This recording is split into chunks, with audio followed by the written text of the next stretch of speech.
नमस्कार दोस्तों, मेरा नाम दीपाली है। मैं ब्लेसिंग टीम भुवनेश्वर से हूँ। दोस्तों, आज हम बात करेंगे व्लादिमीर मिग्रे की रचना अनस्थीसिया के चैप्टर 20 के बारे में, जिसका शीर्षक है दुनिया के बारे में अपना नज़रिया बदलने की ज़रूरत है। इससे पहले के पार्ट में मैंने बताया था कि अनस्थीसिया ने लेखक को बताया था कि वो किसी विशेष महिला से अपना संपर्क स्थापित करना चाहती है और वो अपनी दादा और परदादा की वजह से उससे संपर्क स्थापित नहीं कर पा रही है। और आज के चैप्टर में हम जानेंगे इसके आगे की कहानी। तो आइए बढ़ते हैं कहानी की ओर। लेखक ने कहा, मैंने अनस्थीसिया से पूछा उस महिला के बारे में जिस पर वो उसके और उसके दादाजी के बीच मतभेद था। उससे पूछा कि वह उसके साथ संबंध क्यों स्थापित नहीं कर पा रही है और उसने क्यों सोचा कि यह संपर्क आवश्यक है। अनस्थीसिया ने अपनी कहानी शुरू की। यह बहुत महत्वपूर्ण है। जब दो लोग एक साथ अपने जीवन में शामिल होते हैं, उनका एक दूसरे के प्रति आध्यात्मिक आकर्षण होना।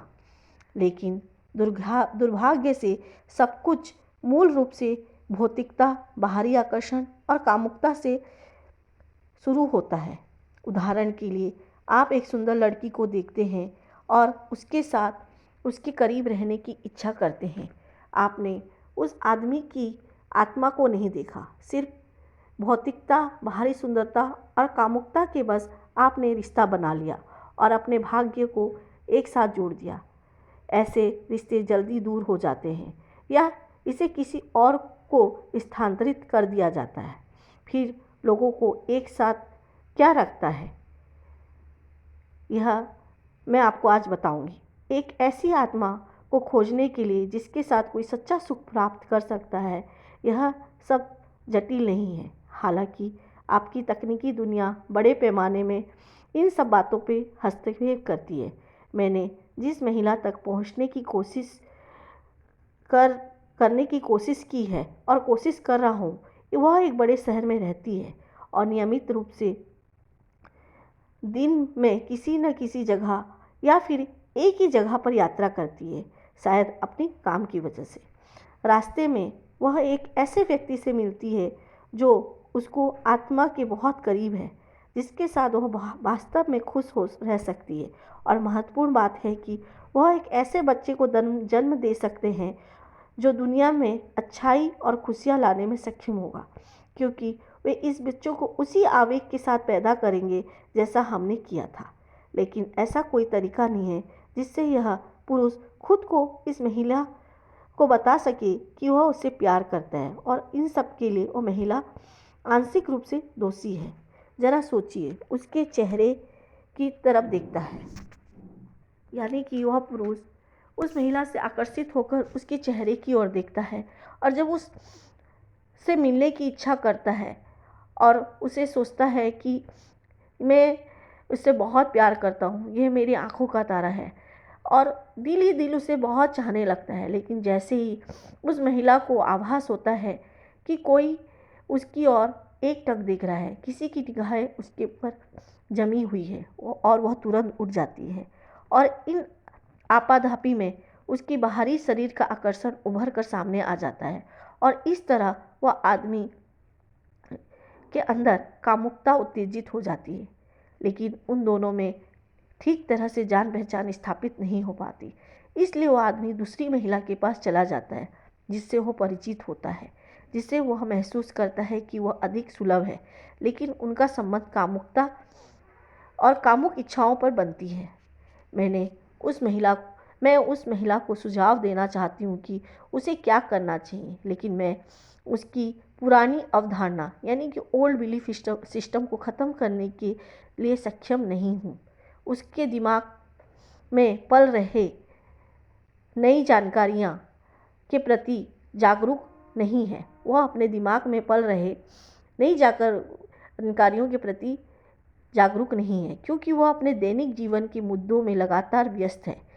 क्या आप सोच सकते हैं, एक बार मैंने 24 घंटे उसका पीछा किया, और वह कितना भयानक नज़ारा था।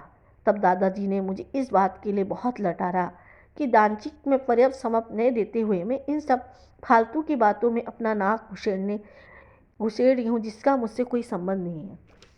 आगे अनिश्चितता बताती है, जब महिला सुबह उठती है तो उसका पहला विचार आने वाले दिन में जैसे कि कैसे खुशियों से बिताया जाए, इसके अलावा बाकी सब बाहरी चीज़ों में रहता है, जैसे कि खाना को में क्या तैयार किया जाए और अपने साजो श्रृंगार की सामग्रियों में वह खाना बनाने की कुछ सामग्री और अपने साज श्रृंगार के कुछ सामान घर में न उपलब्ध होने से परेशान हो जाती है और उसी के साथ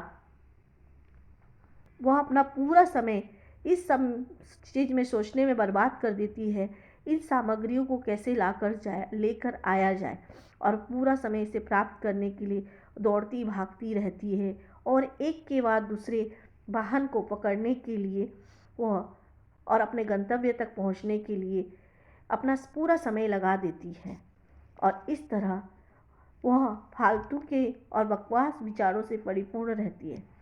सभी प्रकार के बकवास कम से कम मेरी दृष्टिकोण से दूसरी तरीके से सोचा जाए तो वह अपने चेहरे को एक व्यावसायिक रूप देना चाहती है, जिससे उसको सौंपे हुए कार्य वह पूर्ण कर सके। यह सब तब होता है जब वह उसकी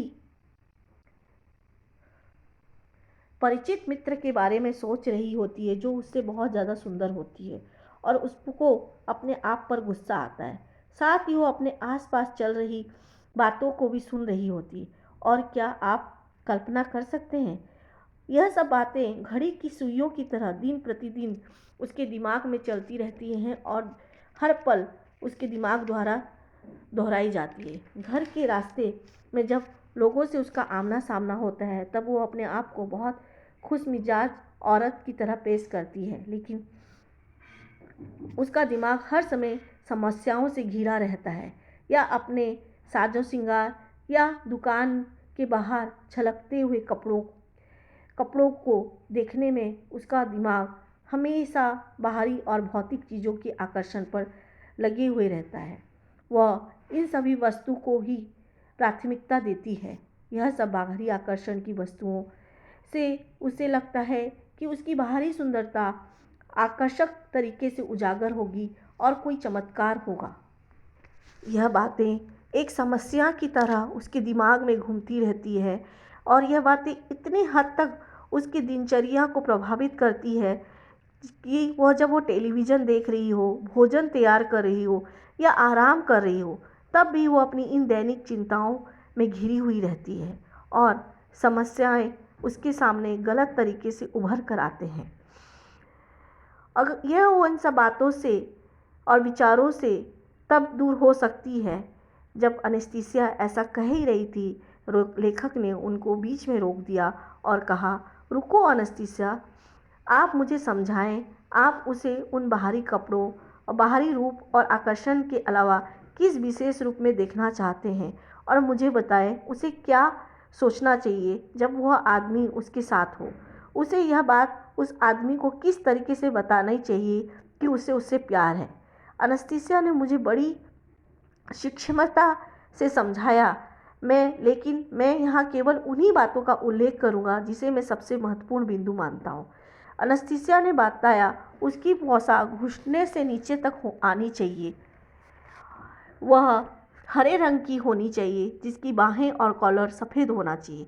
उसे शायद ही कोई श्रृंगार करना चाहिए और उससे बात करने वालों को दिलचस्पी के साथ सुनना चाहिए। और बस इतना ही। मैंने इतनी सरलता व्याख्या सुनकर टिप्पणी की, जिस पर एनेस्थीसिया ने टिप्पणी की, इन सरल निर्देशों में बहुत कुछ अंतर्निहित है, यानी कि इन सब सरल व्याख्या में बहुत ही ज़्यादा महत्वपूर्ण चीज़ें छुपी हुई हैं।